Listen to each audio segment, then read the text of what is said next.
The two-part premiere of Ahsoka has given us a lot to break down and analyze until the next episode a week from now. Of the two-part premiere though, the Dark Jedi and mysterious Force wielders Baylan and Shin remain the most intriguing of all. The presence of two mysterious and powerful Force wielders in this era particularly is extremely rare. And in the episode, we learn a lot more about Baylan and Shin, their alignment in the Force, how they feel about the Jedi, and why their lightsabers are orange. After the premiere of the first trailer for Ahsoka, Dave Filoni clearly said that the orange coloration of the lightsabers was intentional, and did speak a lot to who the characters of Baylan and Shin would be. The first we are introduced to them, they are called Mercenaries by Elsbeth Morgan. However, we come to learn that Baylan is highly motivated by the return of Grand Admiral Thrawn, even telling Shin that if Thrawn is to return to the galaxy, that they will wield a power that they could not even comprehend. A line at the end of the two-part premiere, however, is largely indicative of who Baylan Skoll is, how his alignment in the Force is both similar to a Jedi or a Sith, but yet vastly different,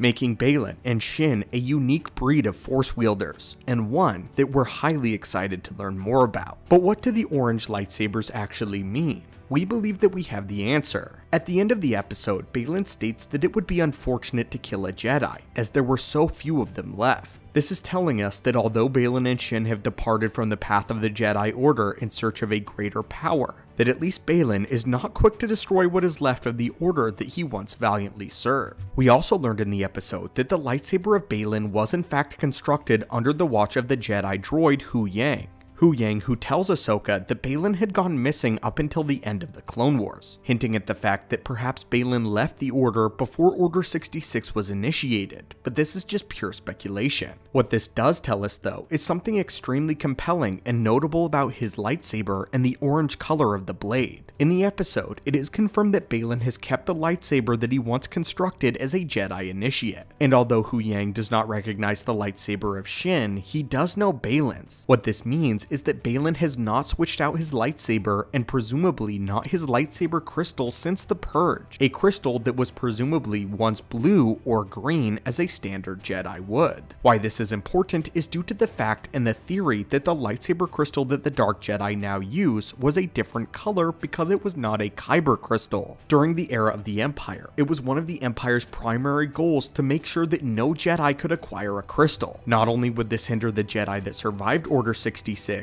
but it would also dissuade anyone from constructing a lightsaber of their own and becoming a new era of Jedi. We know that it was extremely difficult for individuals such as Luke Skywalker to find a Kyber crystal, especially a clear one. In canon though, thanks to the Star Wars novel Master and Apprentice, an orange lightsaber crystal was revealed that was not a Kyber crystal. This was known as a Koholint crystal, which was a type of crystal known only to be found on the moon of Pijal. The reason this is important is if the Kyber crystals had been stripped from the galaxy by the Empire, then that would mean that Baylan and Shin would be forced to get one of these crystals from the moon of Pijal. However, the orange lightsaber crystals here were stated to be substantially weaker than a normal standard Kyber crystal, and that they were not desirable at all for a Jedi. And that is why I believe that the orange lightsaber crystals wielded by Baylan and Shin are not in fact these Koholint crystals as was introduced in the novel. Instead, I believe that the orange lightsaber was achieved through an act of partial bleeding. To understand the orange color, we must first understand what all lightsaber colors represent. When a Jedi finds themselves in the possession of a clear Kyber crystal, they then imprint upon it. As we learned from the recent Star Wars comic runs with Luke Skywalker, we learn that they impart upon it their very memories and alignment in the Force. A part of themselves literally joins with the Kyber crystal, and the crystal now adopts a life of its own in connection with its wielder. It is a very extension of the Force wielder's own will. It is a part of them. That is why when someone like Luke Skywalker uses Anakin Skywalker's lightsaber, he has a deep connection to it, and yet even makes the comments that although he does feel connected to the crystal within, it is clearly not his own, and it is only once Luke adopts a crystal of his own and imparts his own will upon it does it feel completely his own lightsaber. But back to the blades of Baylan and Shin. In the Star Wars Darth Vader comic run of 2020, we learned that a Kyber crystal, whether it be blue, green, or any other color, was a living thing. And because it was a living thing, it could be made to feel pain.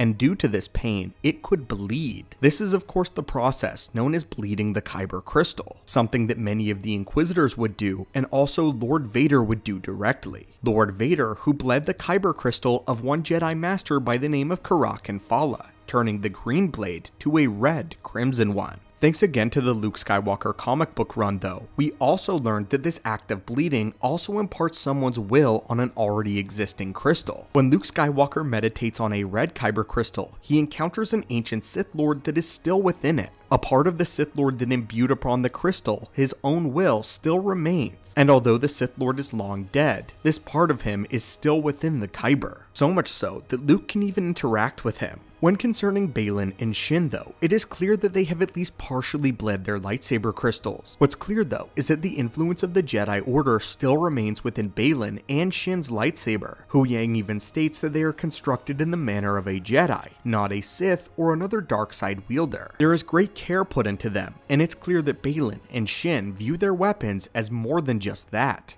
They view them as a way of life, while the Sith and Darksiders in nature view them only as a weapon and a means to kill and achieve their goal. Baylan and Shin still hold great respect for their origins in the Jedi, and they do not want to destroy the Jedi Order as they know it. They likely want to remake it, and because of this, their alignment in the Force cannot be pinned down between simply light or dark. Using the example of Mace Windu's purple lightsaber, purple is the coloration of red and blue mixed into one, indicating that Mace Windu acknowledges his darker emotions, his feelings of anger, and his love for a battle. That is the exact same reason why his lightsaber is in fact purple in coloration. But if we look at the lightsaber of Baylan, if you mix the colors of yellow and red together, you will get this orange coloration. The yellow lightsabers as we know in canon can no longer be produced by the Clone Wars era Jedi. They represent the Wandering Warrior, a Jedi of time long since past. The blue and the green coloration represent the more dogmatic Jedi, with the yellow representing the Jedi of the High Republic and the eras prior to it.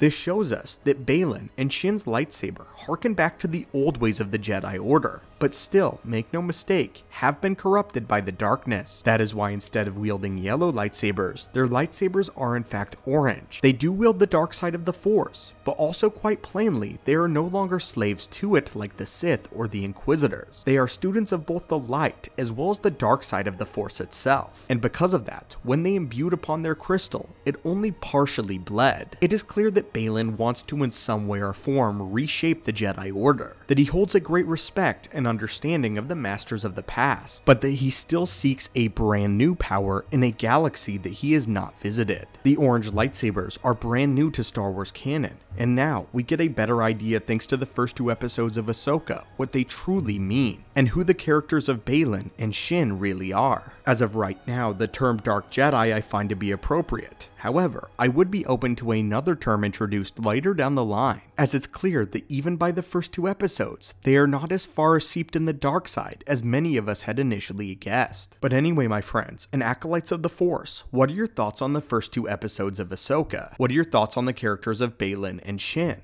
And are you looking forward to learning more about them as the series progresses? As always, my friends, thank you so much for watching, may the Force be with you, and have a great day.